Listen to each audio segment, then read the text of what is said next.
इधर देखिए न उधर देखिए, भारतीय जनता पार्टी का जो प्रत्याशी है अथवा हमारी एनडीए का, हमारा जेडीयू का जो कोई प्रत्याशी है, आंख बंद करके बहनों भाइयों आपकी मुहर लगनी चाहिए। मैं अपील करने के लिए आया हूं। लालटेन युग की वापसी किसी भी सूरत में बिहार में नहीं होनी चाहिए। मैं विशेष रूप से जवानों से कहना चाहता हूं, लेकर फैसला, संकल्प लेकर आगे बढ़ो। कभी कहते थे हम चरवाहा युग आएगा, कभी कहते थे लालटेन युग आएगा। क्या करना चाहते हैं लोग? खिलवाड़ बना दिया है बिहार को। एक तरफ मांग की जा रही है धर्म के आधार पर आरक्षण दिया जाना चाहिए। बहनों भाइयों, धर्म के आधार पर आरक्षण देने की व्यवस्था हमारे भारत के संविधान में नहीं है। क्यों देश की जनता की आंखों में आप धूल झोंक रहे हो? कैसे दोगे आप? हिम्मत है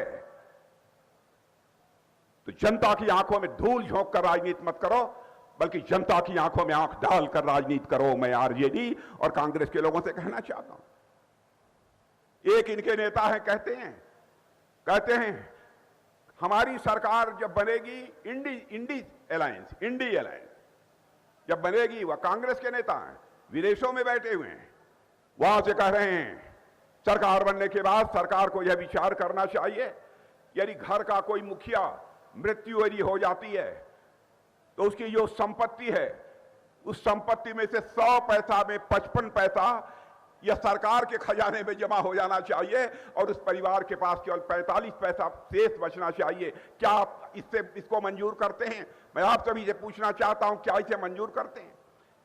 जो पीछे खड़े हैं लोग, मैं उनसे पूछना चाहता हूं, क्या आपको मंजूर है? कहां ले जाना चाहते हैं? देश को गर्त में ले जाना चाहते हैं? क्यों कोई निवेश करेगा? क्यों कोई पूंजी बनाएगा? बड़े बड़े अर्थशास्त्रियों ने भी इसका जमकर विरोध किया है। अजीबोगरीब स्थिति पैदा कर दी है इन्होंने। बहनों भाइयों, सरकार ने क्या किया है हमारे बहुत सारे पूर्व वक्ताओं ने बतलाया होगा, क्योंकि आगे की भी सभा है, मुझे जाना है। लेकिन मैं कहना चाहता हूं, जिनको पक्का मकान नहीं मिला है किन्हीं कारणों से, यहां की ढिलाई हो सकती है। जिनके घरों में नल के माध्यम से जल नहीं पहुंचा है, अथवा जिनको आयुष्मान भारत की सुविधा नहीं मिली है, जो भी सुविधाएं, हमारा भी कोई किसान प्रधानमंत्री किसान सम्मान निधि का लाभ प्राप्त करने से वंचित रह गया होगा, बहनों भाइयों, 2 साल के अंदर हम किसी को छोड़ेंगे नहीं। लाभ की हर सुविधा उस तक हम पहुंचाएंगे, मैं आपको विश्वास दिलाना चाहता हूं। और घर जाकर अपने बड़े बुजुर्गों को बतला देना, घर जाकर अपने बड़े बुजुर्गों को बतला देना, अभी तक आयुष्मान भारत यानी 5 लाख रुपए तक का मुफ्त इलाज, यह व्यवस्था थी। लेकिन एक निश्चित आमदनी, निश्चित इनकम ग्रुप के लोगों के लिए यह व्यवस्था थी। अब इस बार जो घोषणा पत्र तैयार हुआ है, मैं बतलाऊं, घोषणा पत्र का चेयरमैन मैं ही था। प्रधानमंत्री जी के साथ हम लोग बैठे जब उसको फाइनल शेप देने के लिए, तो उन्होंने कहा कि भाई, चाहे कोई करोड़पति हो, अरबपति हो अथवा गरीब हो, यदि 70 साल के ऊपर की उम्र है तो उसे मुफ्त में 5 लाख रुपए की जो है चिकित्सा उसकी की जानी चाहिए। और आप सुन लीजिए, सरकार बनने के बाद 1 महीने के अंदर जो भी आपके परिवार में आपके माता पिता, दादा दादी जिनकी उम्र 70 साल के ऊपर होगी, मेरे बहनों भाइयों, उनको मुफ्त यह सुविधा मुहैया कराई जाएगी। इमरजेंसी इन लोगों ने लगाई, लोकतंत्र का गला इन लोगों ने घोटा है।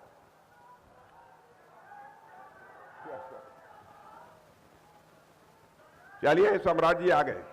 इसलिए बहनों भाइयों, मैं आप सबसे यह अपील करना चाहता हूं कि आप सभी का भरपूर समर्थन भारतीय जनता पार्टी और जनता दल यू के प्रत्याशी जहां भी हो, यानी एनडीए का प्रत्याशी जहां भी हो, उसे प्राप्त होना चाहिए।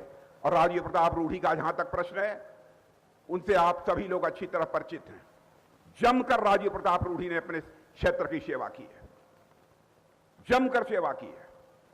कभी कभी लोग हमारे यहां संसद में भी कहते थे, राजीव जी आप अपने संसदीय क्षेत्र को ज्यादा समय देते हैं, हम लोग तो इतना नहीं देते हैं। राजीव प्रताप रूढ़ी यही कहते हैं, क्षेत्र की जनता ने यदि मुझे चुनकर यहां पर भेजा है तो हमसे जो अपेक्षाएं हैं, उन अपेक्षाओं को पूरा करने की मैं अपनी तई भरपूर मैं कोशिश करूंगा। और बराबर राजीव प्रताप रूढ़ी ने इस काम को किया है। और आज मैं आपको बतलाकर जाना चाहता हूं, मेरे बहनों भाइयों, राजीव प्रताप रूढ़ी कोई सामान्य शख्सियत नहीं है।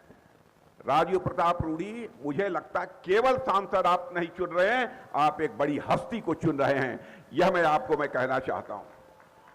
आप सबका भरपूर समर्थन प्राप्त होना चाहिए, यही अपील करते हुए और आप सबको धन्यवाद देते हुए अपना निवेदन समाप्त करता हूं। आप सबको बहुत बहुत धन्यवाद।